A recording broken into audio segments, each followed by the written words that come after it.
భక్తి తత్వానికి పరాకాష్ట శరణాగతి. శ్రీ వేదగిరి రామకృష్ణ గారు. శరణం లేదా శరణాగతి అనేవి భక్తి తత్వానికి పరాకాష్ట.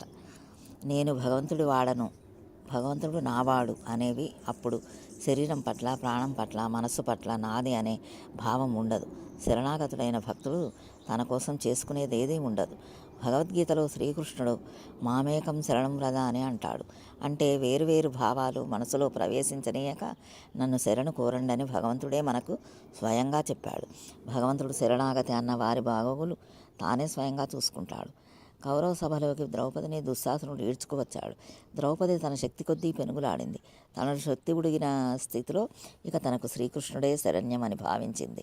అన్నా, నా ప్రయత్నాలేవీ ఫలించడం లేదు, మీరే శరణ్యం, అన్యథా శరణం నాస్తి, త్వమేవ శరణం మమ అని ప్రార్థించగానే ద్రౌపది మాన సంరక్షణ బాధ్యత పూర్తిగా శ్రీకృష్ణుడే స్వీకరించాడు.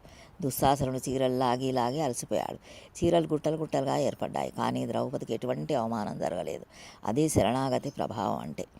విభీషణుడు అధర్మం వైపు ఉండలేక తన సోదరుని చేత అవమానానికి గురై మూర్తీభవించిన ధర్మస్వరూపమైన రాముని శరణు వేడాడు. అతను ఏదో దురుద్దేశంతో తమ వద్దకు వచ్చాడని, శరణు వేడినట్లు నటిస్తున్నాడని రామునితో ఉన్న పరివారం అనుమానించారు. అయితే రాముడు వారిని వారించి, కపటజీవి, దుష్టుడు నేరుగా నాసుముఖానికి రాలేడు, నిర్మల హృదయుడు మాత్రమే నన్ను వేడగలడు అని అన్నాడు. విభీషణుని శరణాగతికి ముగ్ధుడైన రాముడు నిన్ను లంకాపట్టణానికి రాజుగా పట్టాభిషిక్తుడిని చేస్తానని వరమిచ్చాడు.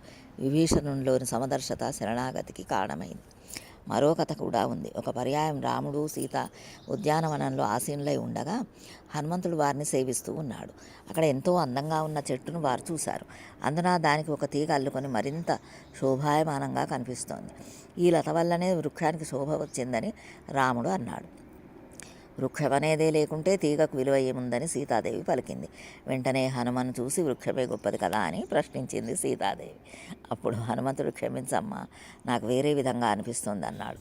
నాకు చెట్టు నీడ, దాన్ని అల్లుకొని ఉన్న తీగ, పూల సువాసన రెండు దేనికవే సాటి, ఆ రెండు నాకు బాగుంటాయి అని చెప్పాడు. దీనిలో మర్మగర్భంగా హనుమంతుని భావం ఏమంటే, మీ సీతారాముల నీడలో నాకు బాగుంటుంది.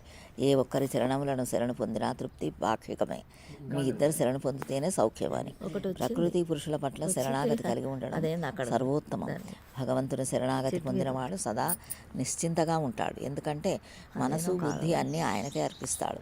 నిర్భయంగా ఉంటాడు. మృత్యువుకు భయపడడు. భగవంతుని శరణాలు వీడడు. అతనికి శోకం అనేది తెలియదు. జరిపించేది భగవంతుడు కనుక ఫలితం నాది కాదు, భగవంతుందే అని భావించడం వల్ల శోకం అనేది దరిచేరదు. భగవంతుని శరణు వేయడం వల్ల మనలో గూడు కట్టుకుని ఉన్న సంశయాలన్నీ పటాపంచలవుతాయి. ముక్తి అనే ఒకటే మార్గం, ఒకటే భావన మిగిలిపోతుంది. సందేహాలు దూరం అవుతాయి. శరణాగతుడైన భక్తుడు ఎప్పుడూ పరీక్షలకు గురికాడు.